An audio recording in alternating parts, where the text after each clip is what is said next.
Du Seigneur, bonjour à tous et à toutes. Nous sommes le vendredi 11 mars 2022. C'est parti pour la halte spirituelle. Installez-vous bien, que le Saint-Esprit nous éclaire et nous guide. Nous sommes en Matthieu au chapitre 5, versets 20 à 26. Le droit sans la justice est superficiel. Il ne s'agit que de mots et d'apparence de justice. Nous utilisons toutes sortes de substituts à la sagesse. Oui, bien-aimé, si un tribunal ne sait pas comment décider, il consulte les précédents. Mais ce précédent est soit basé sur un autre précédent, soit une supposition de quelqu'un sur la justice dans un cas particulier du passé. Oui, la supposition d'hier alors devient la justice d'aujourd'hui. Les scribes et les pharisiens aimaient citer d'autres scribes et pharisiens. Une traduction dit « Si vous n'êtes pas plus juste que les scribes et les pharisiens », etc. Et la traduction actuelle « Si ta justice ne dépasse pas celle des scribes et des pharisiens ». Une autre dit encore « À moins que ta vertu ne dépasse celle des scribes et des pharisiens ». Mieux, un mot plutôt neutre, plus profond, en dit plus. C'est clairement le sens du passage. La loi ne va pas jusqu'à la racine des choses, jusqu'à l'esprit et au cœur.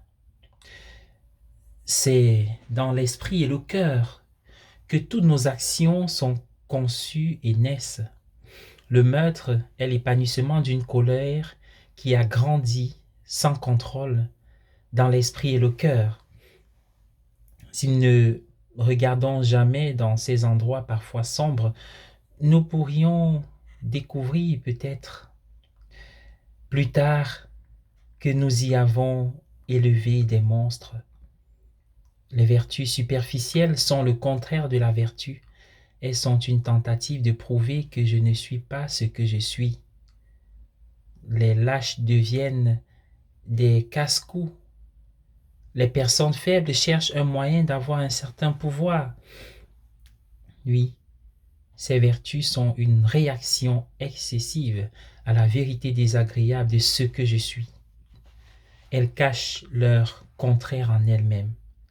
Mais alors, comment devons-nous comprendre la déclaration de Saint Paul? Quand je suis faible, c'est alors que je suis fort. Dans 2 Corinthiens 12, 10.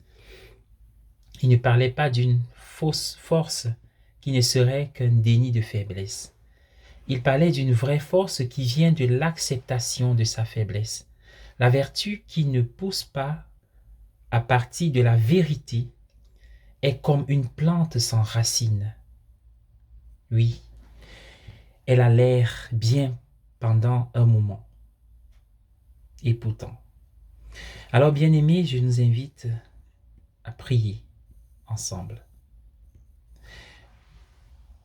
Au nom du Père et du Fils et du Saint-Esprit. Amen. Adorons le Seigneur. Me voici devant toi, ô mon bien-aimé, pour t'aimer, pour t'adorer. Me voici comme un rien devant ta puissance, un rien devant ta majesté. Mais tu m'as créé à ton image et ressemblance. Tu m'as créé pour t'aimer. Jésus, je t'aime, mais augmente mon amour.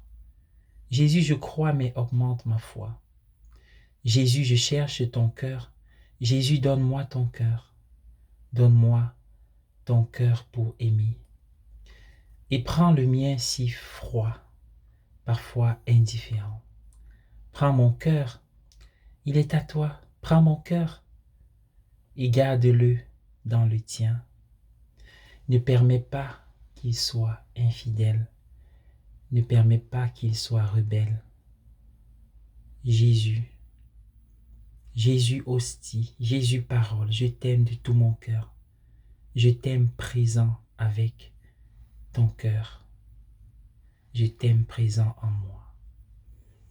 Au nom du Père et du Fils et du Saint-Esprit. Amen.